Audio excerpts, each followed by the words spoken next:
Bienvenue chez Clément et Pierre-Alain, dit PA, qui habitent cette petite maison pas comme les autres. Salut, bienvenue à la maison. Ce véritable laboratoire ambulant permet de tester des solutions concrètes pour réduire au quotidien notre impact sur l'environnement. Comment? Grâce au low-tech, des technologies utiles, durables et accessibles qui permettent par exemple de cuire les aliments. On porte le riz à ébullition et pour finir la cuisson, on le place dans une drôle de boîte qui conserve la chaleur grâce à un isolant, le liège. Ça s'appelle une marmite norvégienne. Et le but du jeu en fait c'est que ça va finir de cuire tranquillement dans la marmite norvégienne le temps qu'on finisse de préparer le reste, etc. Et après en fait quand on va le ressortir ce sera cuit et chaud, prêt à manger. Ça permet en fait à la fois d'économiser de l'énergie, du gaz, et puis aussi en fait si tu anticipes ton truc, tu mets ta ratatouille je sais pas le midi ou le matin, tu reviens le soir, c'est chaud et ça a fini de cuire, il n'y a plus qu'à manger quoi. Les deux jeunes ingénieurs habitent ici en alternance. Cette semaine, c'est au tour de Clément.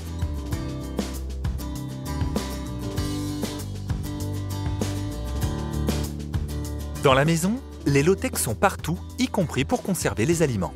L'idée du garde-manger, c'est de trouver la bonne ambiance de conservation pour les aliments, donc lumière, ombre, sec ou humide. On a une petite porte, une petite fenêtre qui donne dehors. Et donc c'est ici qu'on a les radis, qu'on a le beurre, qu'on peut avoir le fromage, tout ça. PA et Clément ont fait le pari d'habiter ici pendant 1 an, uniquement grâce au low-tech. Ils veulent prouver que l'on peut vivre de manière confortable tout en limitant son impact sur l'environnement. Comme dans toute expérience, il y a des ajustements à faire. Ça marche super bien, sauf... Là cet été avec les canicules, c'était un peu plus difficile et on a dû investir dans un petit réfrigérateur. Donc on l'a utilisé 2 semaines, mais en fait ça représentait 90% de la consommation d'énergie de la maison. Et dès que les températures sont redescendues un petit peu, on l'a débranché puis on est retourné dans le garde-manger classique. En attendant de passer à table, continuons la visite de cette maison rendue 100% autonome, notamment grâce à un ingénieux système de récupération des eaux. Alors toute l'eau qu'on collecte dans la maison, c'est de l'eau de pluie qui tombe sur le toit et qu'on récupère avec une gouttière et puis après tout ça, ça va dans une cuve. Pour tout ce qui est de la partie chaude, on a une low-tech qui est ici, qui est un chauffe-eau solaire qui est fait avec des éléments recyclés de vieux frigos, qui nous permet de chauffer l'eau dans un ballon d'eau chaude. On a 90 litres d'eau chaude dans ce ballon-là. Et en fait, on a une petite pompe qui fait circuler un liquide qui va se chauffer au soleil et qui revient chauffer l'eau dans le ballon. Et en fait, ça nous permet d'avoir et l'eau chaude et l'eau froide à la douche et à l'évier, en fait, comme dans une maison classique. Une fois utilisée pour se laver ou faire la vaisselle, cette eau est considérée comme souillée. C'est ce que l'on appelle les eaux grises. Pour la purifier, ils ont, une fois de plus, fait preuve d'imagination. Et les eaux grises, donc, elles sont filtrées et épurées grâce à ce qu'on appelle une phytoépuration. C'est un filtre planté avec du sable. Dans le sable, il y a des petites bactéries qui se développent, qui vont venir manger les impuretés. Donc l'eau va passer à travers ce filtre planté. Et ça va ressortir à ce niveau-là, avec la qualité nécessaire pour être remise dans l'environnement. Dans un habitat, seul 5% de l'eau est ingérée via la nourriture ou la boisson. Seule cette petite quantité d'eau a donc besoin d'être rendue potable. Alors là, on a l'eau de pluie qui arrive ici, qui est juste filtrée. Et pour la potabiliser, on vient remplir le filtre à charbon actif, comme ça. Ça prend un peu de temps à filtrer, c'est pour ça que c'est un grand volume. Et puis, hop, si je veux boire un verre d'eau, check. Ça, c'est de l'eau potable, nickel. Non, c'est bon. Le riz est cuit. Il est temps de laisser Clément et PA passer à table. Leur phase d'expérimentation prendra fin dans quelques semaines. C'est pas mal, hein. Pour trop de trucs, c'est vraiment bien. On est super content parce qu'après ces premiers mois de vie dans la maison autonome grâce au low-tech, on a vraiment su réduire notre impact sur l'environnement tout en gardant un haut niveau de confort. Donc maintenant, la nouvelle phase du projet, c'est de partager tous ces systèmes au plus grand nombre.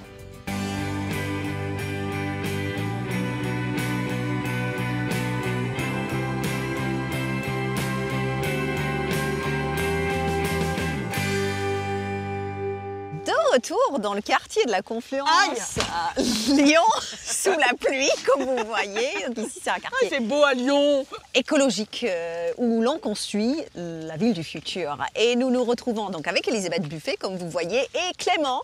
Clément, à l'initiative de ce projet, comment ça va? Ça va très bien. Alors, plusieurs mois passés donc dans cette tiny house, comme on dit, cette petite maison. Dans quel but exactement? Alors, l'objectif de cette expérimentation, c'est voir comment est-ce qu'on vit au quotidien avec des low-tech. des appareils ménagers. En fait, c'est pour réduire les gaspillages autour de la maison, notamment sur la consommation d'eau, d'énergie et la génération de déchets. Tous ces systèmes qu'on a pu documenter chez des personnes ingénieuses et généreuses un peu partout dans le monde et en France, on les a intégrés dans une petite maison. Et pour voir comment on vit avec, est-ce que c'est vraiment des solutions? Donc savoir combien ça coûte à faire et est-ce qu'on fait vraiment des économies avec? Oui. Est-ce que écologiquement, c'est vraiment mieux? Quel impact environnemental ça a par rapport à des produits classiques? Et surtout, le plus important, est-ce que c'est confortable? Est-ce que ça nous demande des sacrifices, de renoncer à des choses? Ou au contraire, ça peut nous apporter de l'agilité et une meilleure qualité de vie? Dans le sujet, on a vu que vous chauffez l'eau avec un radiateur de frigo. Alors ça c'est bien en été, mais comment on fait en hiver quand il n'y a pas de soleil par exemple? Alors c'est une bonne question. Eh ben, on fait autrement. Ah ouais. On utilise des solutions plus conventionnelles, un poêle à bois qui permet de chauffer l'eau. On peut utiliser du gaz, etc., d'autres solutions. Moi, j'ai trouvé que c'était quand même des objets, des appareils qui prenaient de la place. Moi, je réfléchis parce que dans mon petit appartement parisien ancien, j'ai une cuisine qui doit faire, je pense, 4 mètres carrés grand max. Par exemple, votre four là, bizarre. Enfin, bizarre. Marmite norvégienne. Ouais, C'est voilà, génial, ça. la marmite norvégienne. Moi, j'ai cru que c'était une position sexuelle, tu vois. J'étais un peu déçue, du coup. On peut essayer quelque chose, mais... Non, mais j'ai trouvé que ça prenait de la place, ouais, tout ça. Ouais. Mais c'est l'histoire d'un tiroir, ouais, il y a quelques petits Ouais, changements à faire. Mais on peut peut-être enlever le micro-ondes.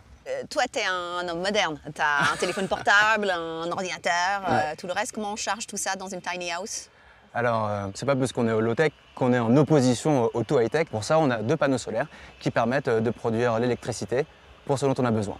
Et par exemple, pour recharger un téléphone portable, pour produire l'énergie nécessaire à ça, il faudrait pédaler 5 minutes. À votre avis, combien de temps il faudrait pour bouillir une tasse de thé? Moins, non, enfin... 2 minutes, moi je dis. 4 heures. Pourquoi? Parce que c'est beaucoup plus puissant. En fait, un téléphone, c'est 5 watts et une bouilloire, c'est 2000. Ouais, c'est Et le énorme. thermoplongeur, Une bouilloire, ça n'existe plus, ça, le thermoplongeur? On mettait un truc. Coup fait de génération, je Je pense. Prends des coups de parapluie. Et c'est quoi la suite alors? Tiny House Tour?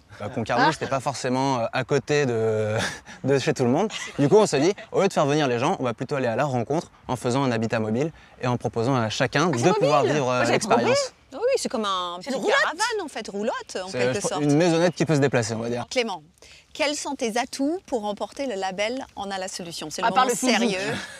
Parce que voilà, on parle pas de...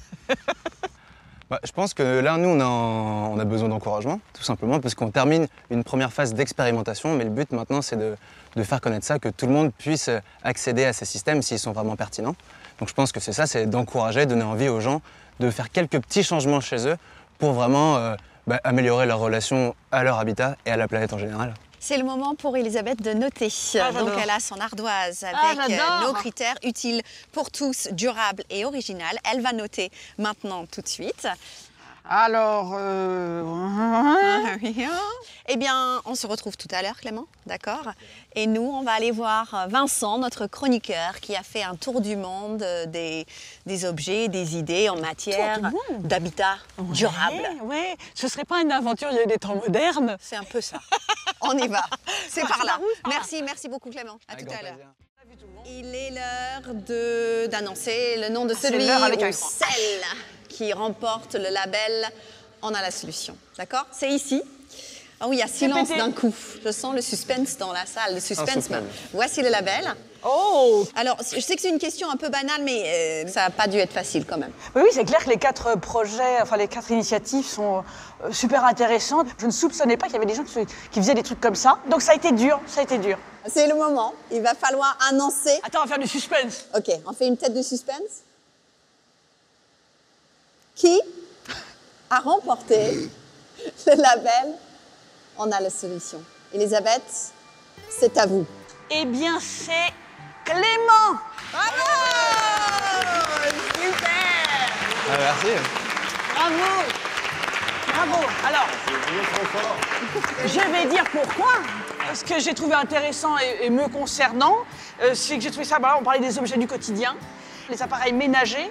Et puis tu as dit, mais oui, tu as raison, il faut se pencher sur toutes les configurations et tous les schémas voilà, qui vont devenir monnaie courante dans l'avenir. Donc bravo en tout cas à toi et ton partenaire, Pierre-Alain. L'associé, oui. Associé, Tu peux voilà. donner le label quand même. Ouais, oui, c'est vrai, j'ai dit non, envie de le garder, je veux pas le lâcher, tiens. Moi. Partager si tu veux. Non, bravo en tout cas, bravo. Bravo à toi.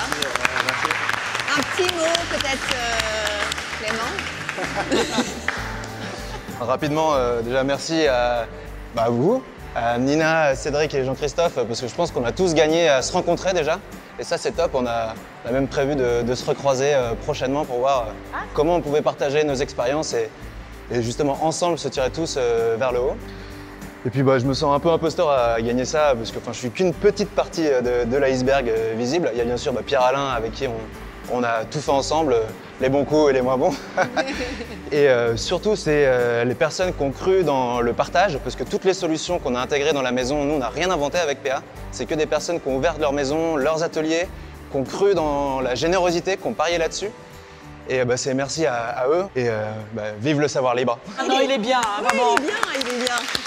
Et puis, c'est nous les gagnants parce que vous allez faire un tour de France avec donc cette tiny house à montrer toutes les innovations.